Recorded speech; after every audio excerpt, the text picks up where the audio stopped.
Bună seara, doamnelor și domnilor! Împreună cu Oana vă spun bun găsit la Subiectiv și vă anunț de pe acum că avem dezvăluiri foarte, foarte importante în această seară.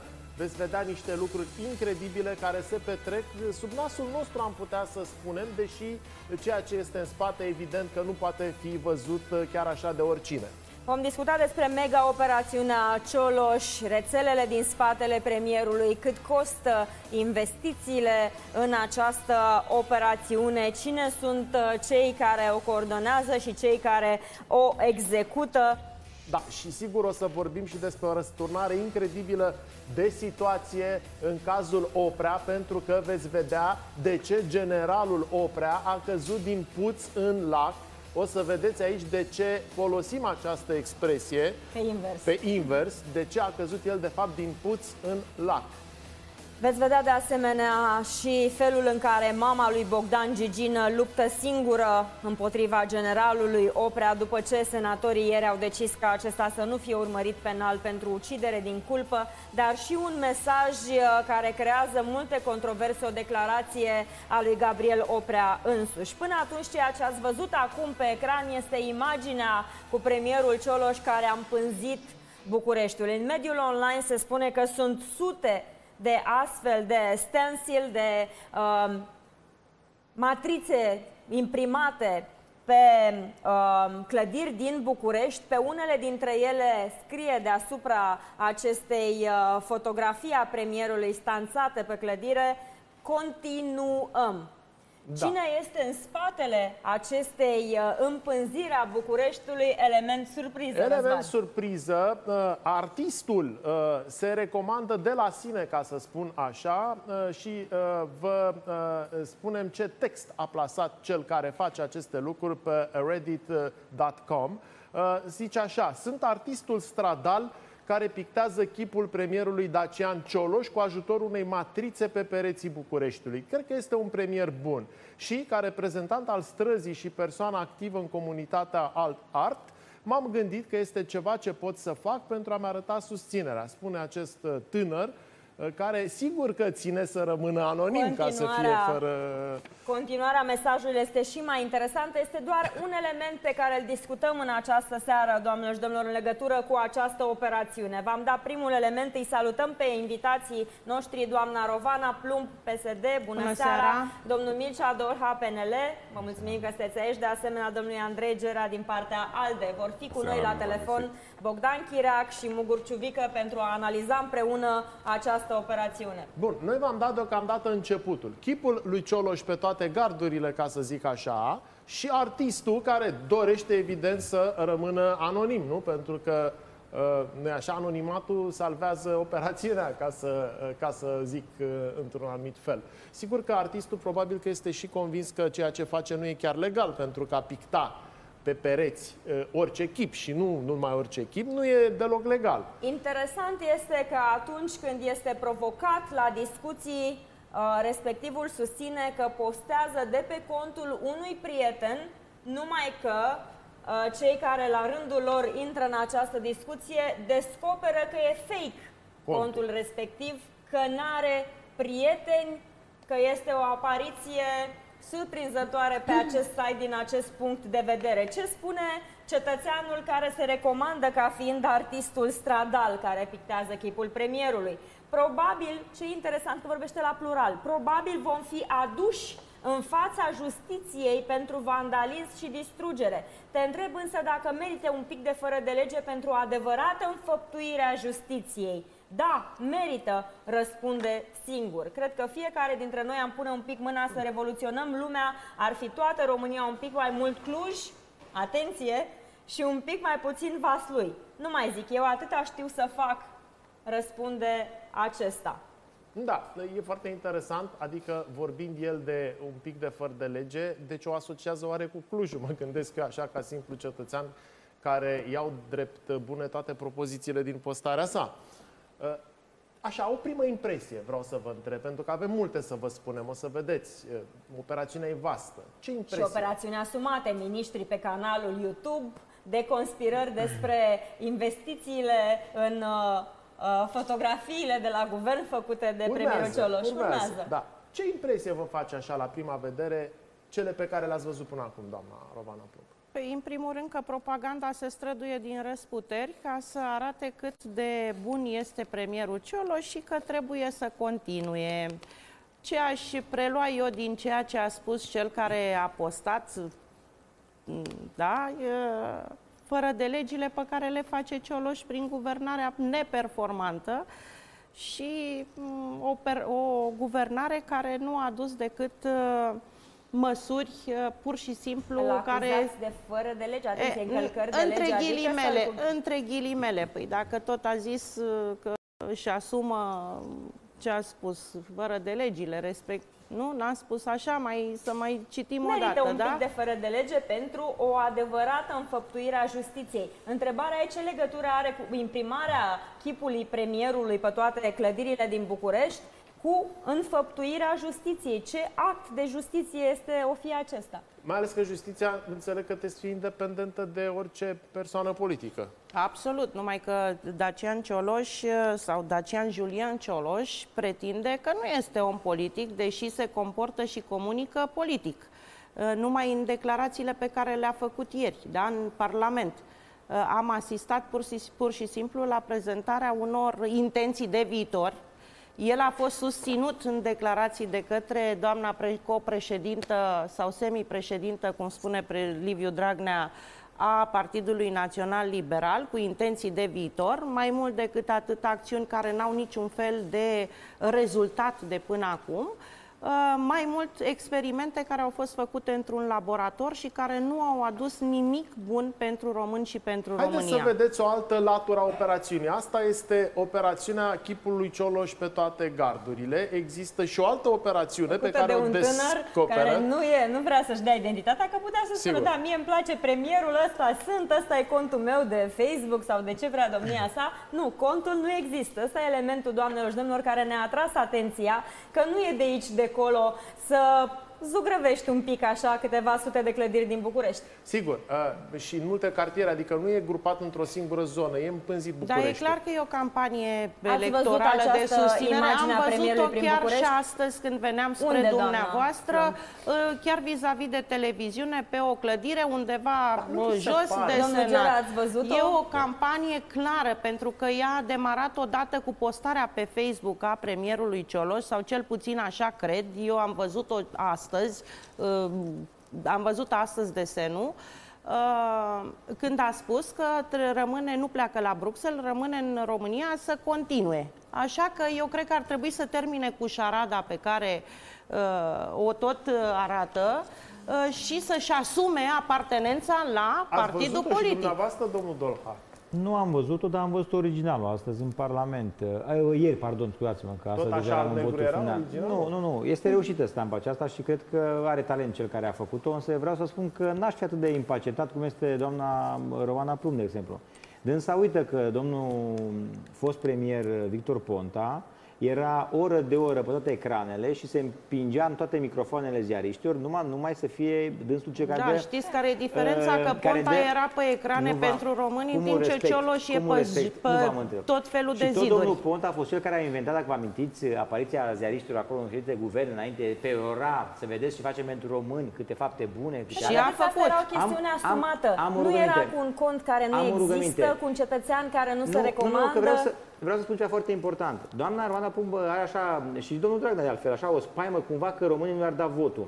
Eu vreau să vă spun că premierul Cioloș nu poate să mai fie premier după 11 decembrie, decât dacă se înregimentează politic și dacă partidul care îl va adopta, să spunem, dacă va dori domnia sa, va obține majoritate. Păi dacă dumneavoastră credeți că aceste două condiții sunt neapărat obligatorii pentru domnul Cioloș, pentru că sunt obligatorii pentru altă latură a operațiunii de imagine care pare să facă abstracție de aceste condiții despre care dumneavoastră vorbiți. Șuțu.ro.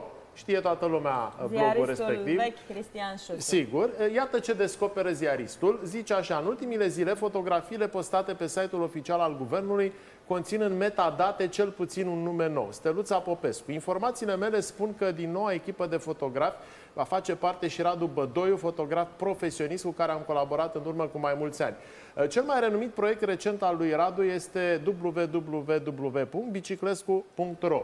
Ca unul care cunoaște pasiunea lui Radu pentru nuduri, vă spun, abia aștept să văd măcar o angajată a guvernului goală în proiectul biciclescu.ro. Acesta este comentariul lui Șuțu. Da. Ce e interesant e că nici această chestiune vizibilă a descoperit un ziarist vechi care cunoaște și fotografi cunoscuți din presă, a descoperit semnătura lor în fotografie. Ce zice purtătorul de cuvânt al guvernului? Ei bine, nici asta nu există, nici asta nu e asumată.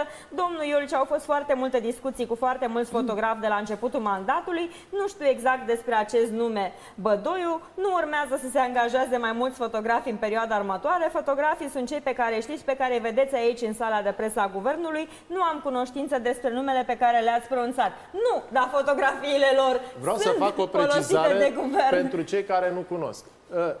Când dai la Properties pe o fotografie, îți apare în momentul ăla și semnătura practică a fotografului profesionist, pentru că de regulă ei țin la munca lor și e ușor de identificat în mediul ăsta care cunoaște lucrurile cine a făcut fotografia. Ceea ce domnul Iolu, corect spui, Răzvan, și el ziarist fiind și nu de ieri, știe și dumnealui că fotografia deconspiră autorul, domnule Gerea, ca atare. Ăsta, iertați-mi, acesta, tânărul artist cu stensile pe clădiri, nu există, nu se recomandă și contul lui este fake. Există. Fotografii pun poze pe site-ul guvernului, da, gratis, tot din susținere față de domnul Cioloș.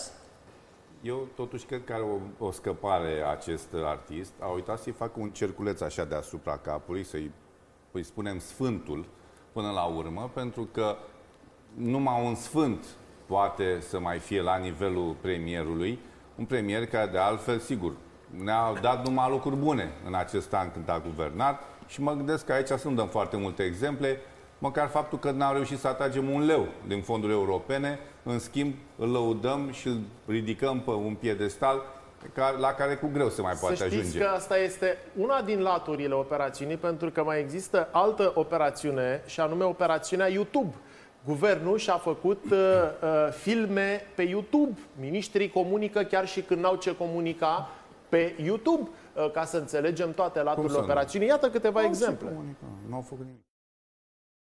Un al treilea domeniu de simplificare a fost cel al facilitării plăților prin alte mijloace decât cele fizice, plăților online și prin alte metode, tocmai pentru a degreva o mare parte din sarcina administrativă la ghișeu în ceea ce privește permisele de conducere, pașapoartele. Acesta este un domeniu unde rezultatele pe perioada verii nu au fost cele pe care noi le-am dorit. În primul rând pentru că nu cred că am popularizat destul în rândul populației aceste metode alternative de plată și în al doilea rând pentru că la nivel organizatoric o bună parte din serviciile în orașele cele mai aglomerate, în special în municipiul București, ele nu au fost adaptate volumului mare de cereri pe care le-am avut pe perioada verii. Am introdus o serie de ghiduri prin care am explicat cine și ce taxe are de plătit și unde și cum. Simplificarea continuă, vom ajunge în scurt timp să avem un singur formular pentru importantele beneficii sociale, cum ar fi venitul minim garantat, alocația pentru susținerea familiei și respectiv ajutorul pentru încălzirea locuinței. Toate aceste simplificări sunt făcute pentru a ne apropia de oameni, pentru a ne apropia de nevoile lor și a avea birocrația redusă în interesul cetățeanului. Problemele cetățenilor trebuie să fie întotdeauna în centrul deciziilor guvernului. Ministerul pentru Consultare Publică și Dialog Civic face acest lucru zilnic. Am redus o mulțime de documente, nu le mai cerem. Am strâns la nivel de țară 1600 de propuneri și în final le-am selecționat și am rămas la 52 de măsuri foarte profunde, să spunem așa, care au schimbat mult procedurile. Păi da, adică acum haideți să vedem. Deci latura pe toate gardurile, din ce bani are de către un anonim făcută munca. Latura fotografii care fotografiază pentru guvern, ci că ei nu există, gratis. Latura YouTube, care cât o costa și din ce bani? Din bani publici, nu? Domnul Dolha. Nu cred acest lucru, pentru că... Păi din ce? Pentru că acest guvern este un guvern serios. Orice cheltuială are, fi sigur că este transparentă. Dar de ce credeți că nu au folosit canalul YouTube ca să explice cum au murit bebelușii de la Argeș, ca să explice povestea cu subvențiile pe care nu le dau, de exemplu? Mă gândesc că asta cu prețul medicamentelor, cât mai cu fondurile multă europene. Populație, lămuririle din partea guvernului. Eu cred că atunci am văzut cu toții și pe premier foarte implicat și în special Ministrul Sănătății atunci era foarte implicat, era acolo în Dumneavoastră anchetă. știți din ce bani se întâmplă lucrurile astea? Totul costă, nu? Adică, din ce bani se întâmplă chestia asta pe YouTube? Că până acum alte guverne n-au recurs la treaba asta. Și cât costă? Din ce bani se întâmplă chestia aia cu chipul pe toate gardurile? Și cât costă? Din ce bani se întâmplă să avem fotografii pe site-ul oficial al guvernului de la niște fotografi despre care eu nu spune că nu lucrează acolo? Păi dacă nu lucrează acolo, îi plătim cu bani negri sau îi plătim cu bani albi? Voluntariat. Înțelegeți că Doamna Rovana Plumb, astea sunt întrebări Dumitrescu, normale, sunt întrebări de interes firești public, la care așteptăm un răspuns. Atâta timp cât s-a ridicat această problemă în dezbatere publică, a fost adusă la cunoștința opiniei publice, cred că guvernul trebuie să dea un răspuns. Din ce bani se plătesc aceste campanii? Nu? Pentru că nu avem de unde să știm. Eu cred că exagerăm puțin pentru că YouTube nu costă. Adică și noi acum ne putem lua o parte a acestei emisiuni instant și să o punem pe YouTube. Care e problema? O pot pune instant dar emisiunea ca să existe pe YouTube costă întâi să o fac. Adică iertați-mă, Bine ați venit un ministru care spune ce face, că e deschis să știți că ne-am uitat cu ochi de oameni de televiziune. Nu sunt filmați cu telefonul, să știi. Nu s-au făcut nici selfie, nici... Bine, nu trebuie cadru. Trebuie să-l înțelegeți și pe colegul nostru, că el trebuie să-i apere până la urmă, că până la urmă e un guvernul partidelor din care face parte, domnul Dorha.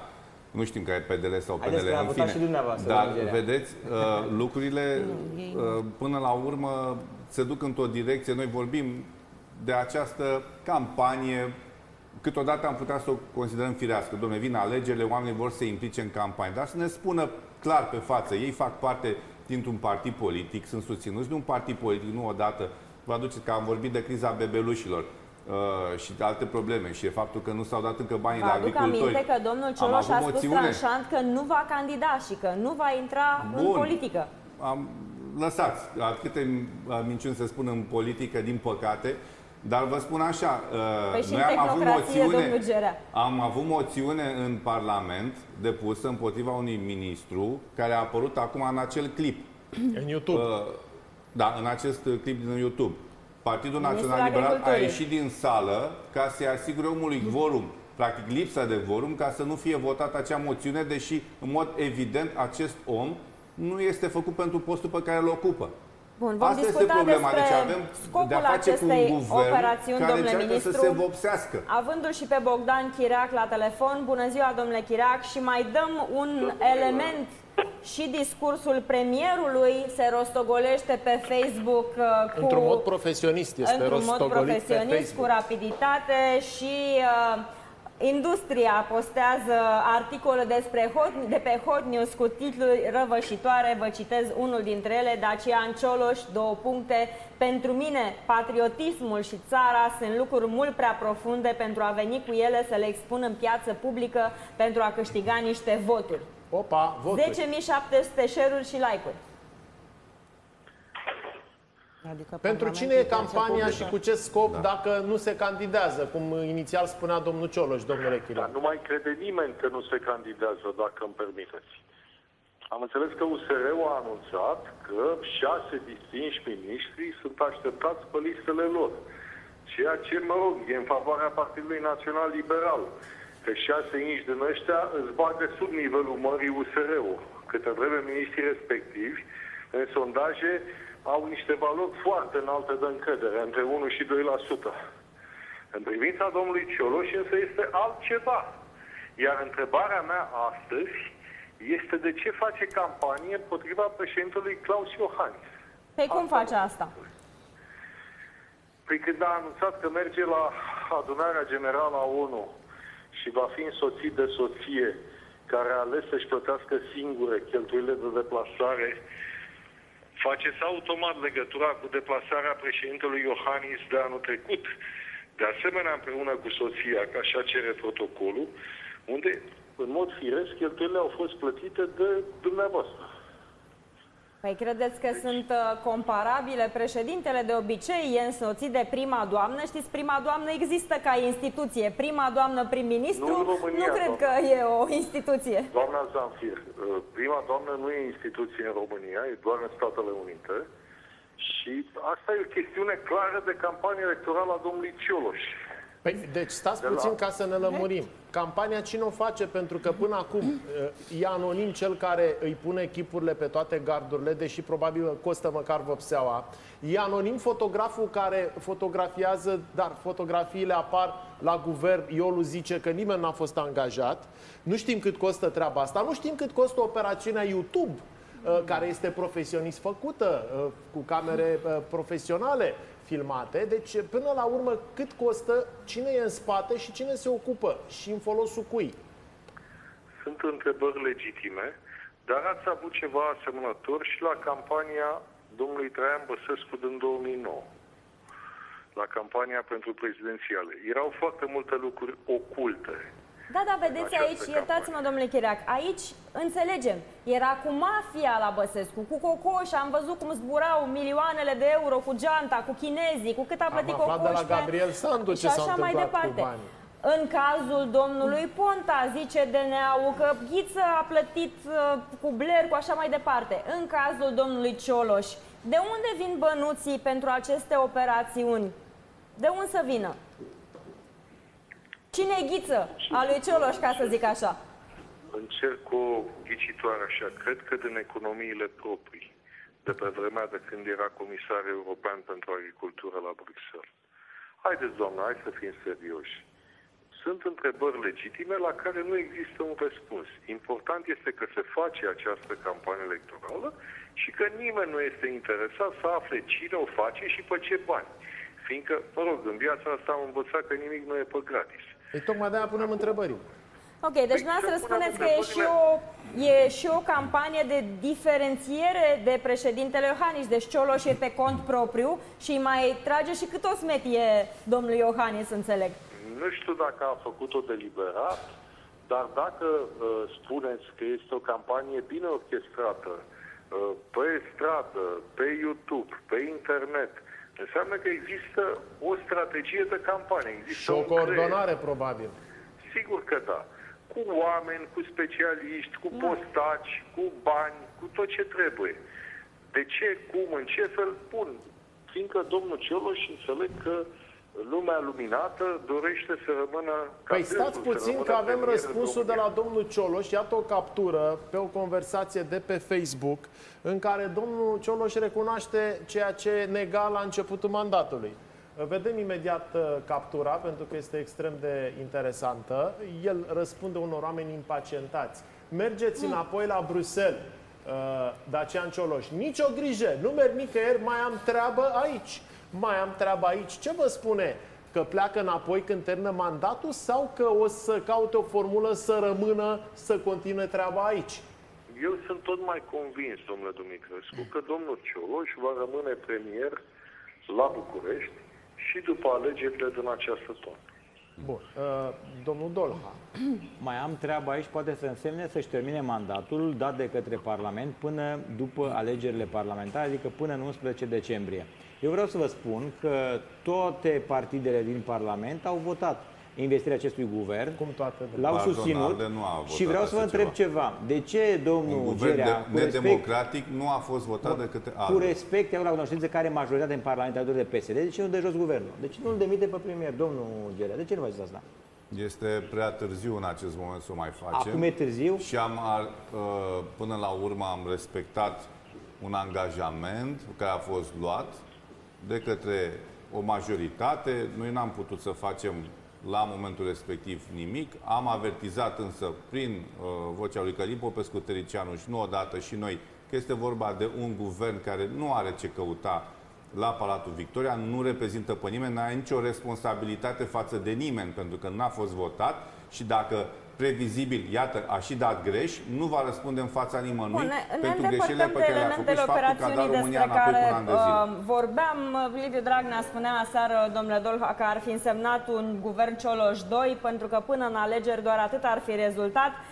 Noi întrebăm care este scopul acestei operațiuni, cât costă ea. Sunt lucruri extrem de concrete pe care le observăm și în spațiul virtual, dar uite și pe străzi din București, pe clădiri. Spuneați că și-a asumat cineva guvernul Cioloș și miniștrii pe care nu i-a mai vrut PNL-ul. Este vorba de Nicușor Dan.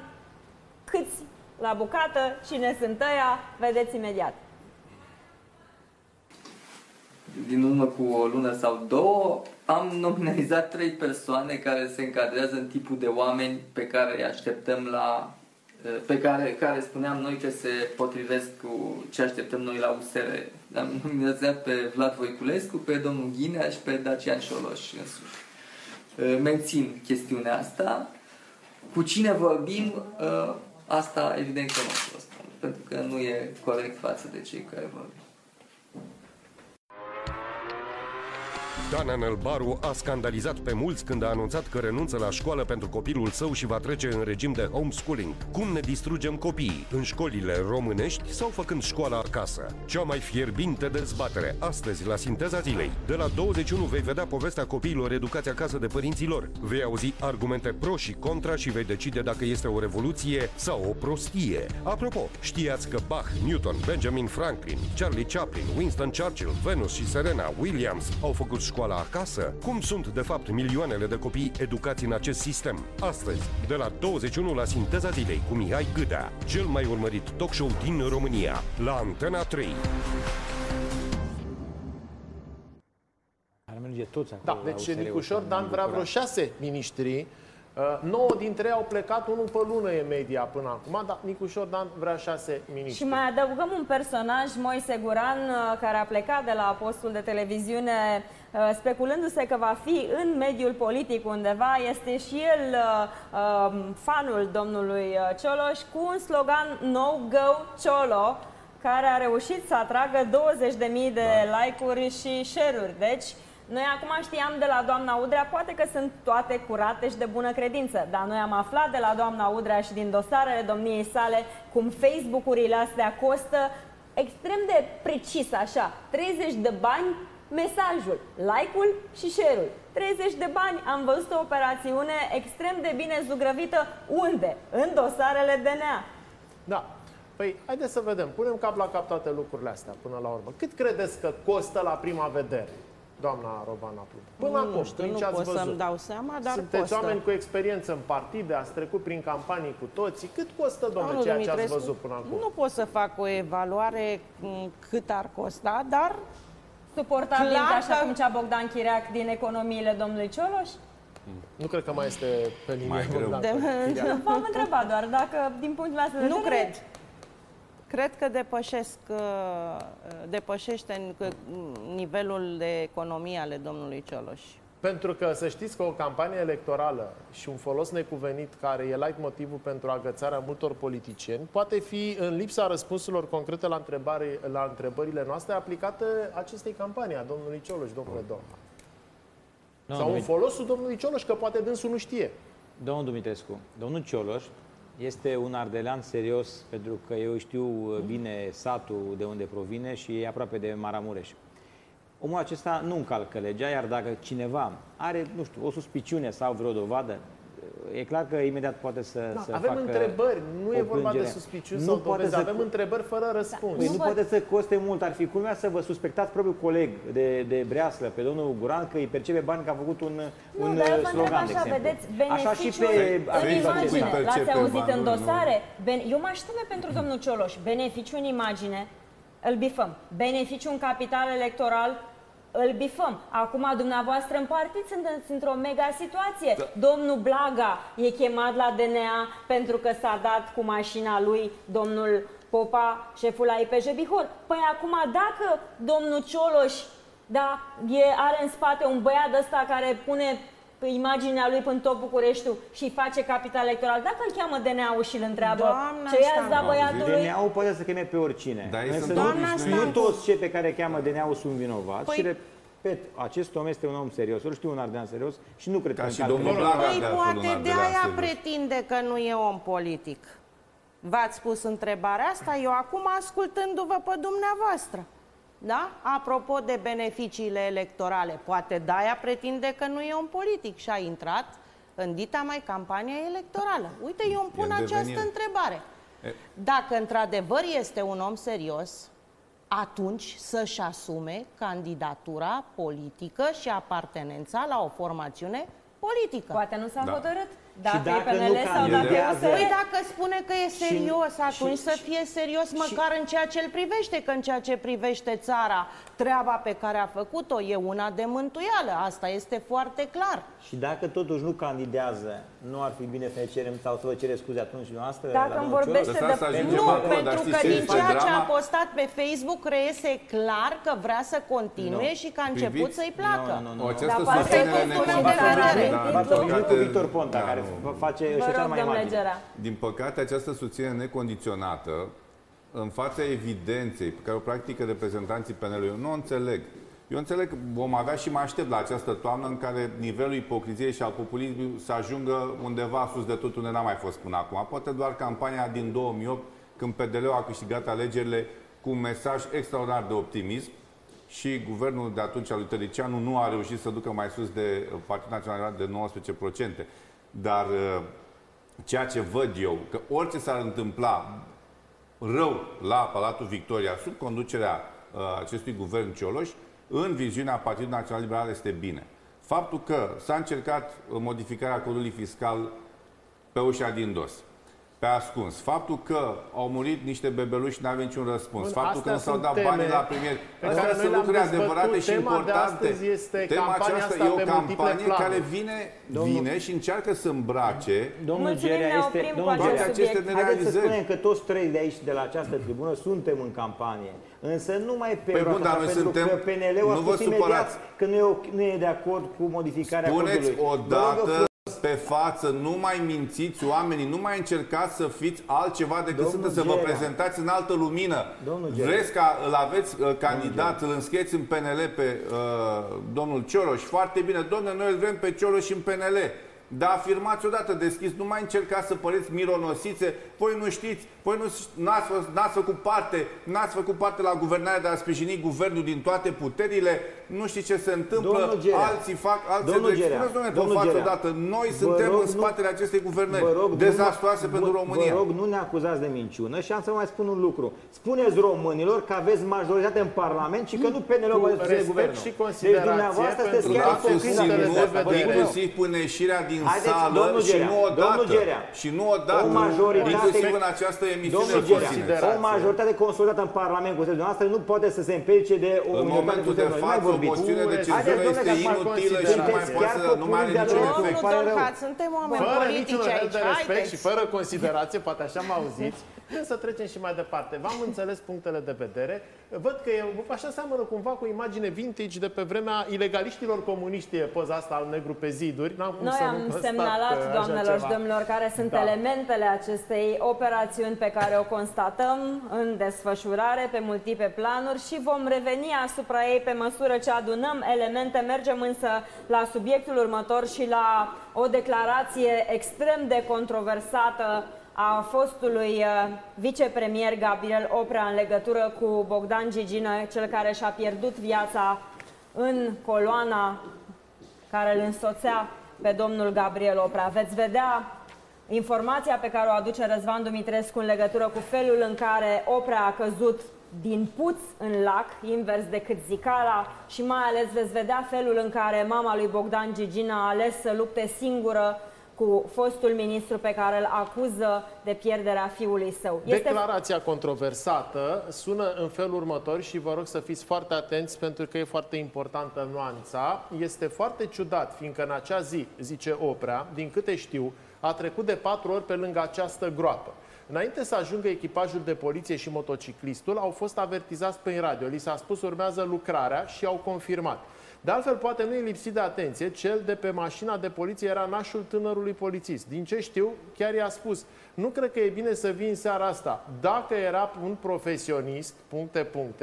a spus Oprea, sigur, întrebarea citat de Mediafax. Noastră, cu toată revolta, este dacă Gabriel Oprea încearcă să dea vina sau o face chiar explicit pe polițistul Gigină. Astăzi a revenit asupra acestei declarații încercând să o rămurească. Ascultați-l.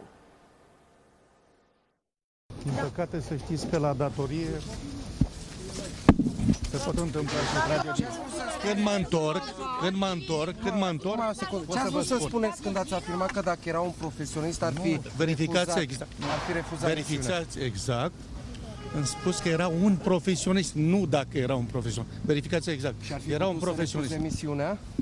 De toate aceste probleme se ocupă șeful de dispozitiv. Nu un ministru, nu intră în atribuțiunile mele. Repet încă o dată, eu am spus că este un profesionist și verificat și a spus. Mama lui Bogdan Gigină susține că ați fost judecat cu altă măsură decât un om obișnuit.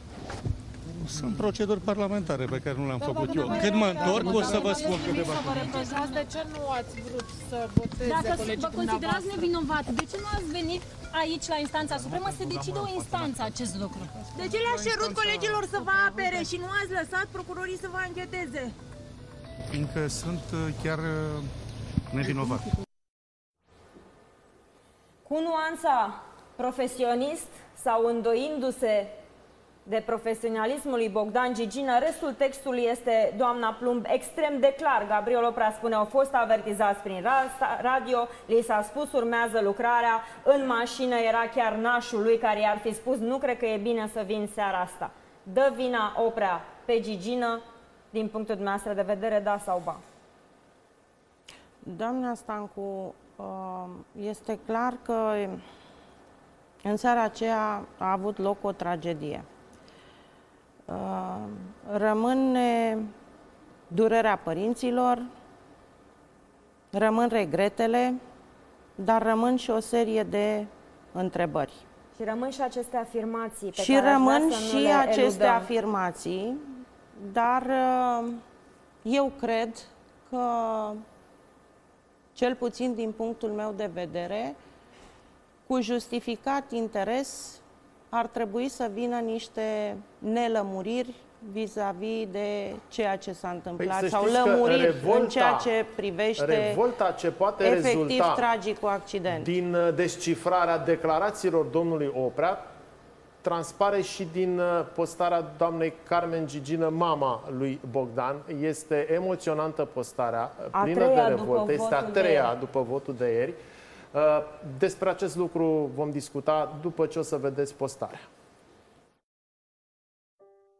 Nu am vrut până acum să vorbesc despre trăirile noastre. Acum vreau ca toți cei care ne-ați condamnat să înțelegeți de ce nu am făcut-o. Sunt lucruri greu de spus și greu de imaginat pentru voi care sunteți părinți. În seara zilei de 20 octombrie 2015, în urma telefonului primit la ora 19:02, am alergat către spitalul universitar. Cel care ne-a anunțat de accident repeta: nu pot să cred că s-a întâmplat asta, nu pot să cred. Soțul meu și-a îmbrăcat un training peste pijama și a plecat către spital. Eu m-am blocat. Nu reușeam să mă îmbrac. Eram paralizată. I-am spus să alerge soțului meu. Am să ajung cu un taxi, nu mă aștepta. Du-te lângă băiat.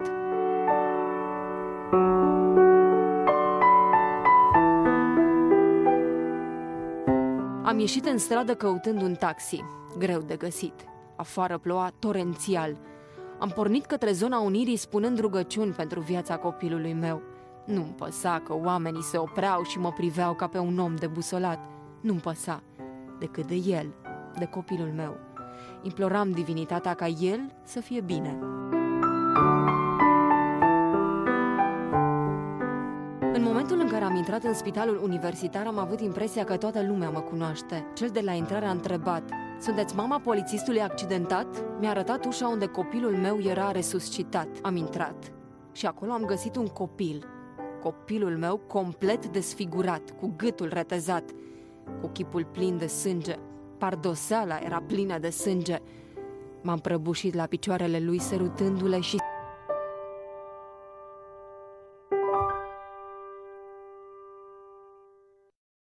Eu chiar nu pot să comentez. Dumneavoastră puteți?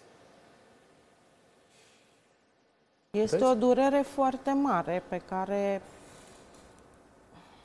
Nu știu, cred că nimeni și nimic nu o poate șterge din sufletul acestor părinți. E foarte greu de comentat, mai ales atunci când ești părinte. Întâi nedreptate. Peste toată durerea, acești oameni rămân cu nedreptate. Veți vedea după o pauză de publicitate de care realmente avem nevoie. Cu documentul în mână, de ce a picat generalul Oprea din puț în lac, adică invers decât se folosește zicala asta. Rămâneți cu noi.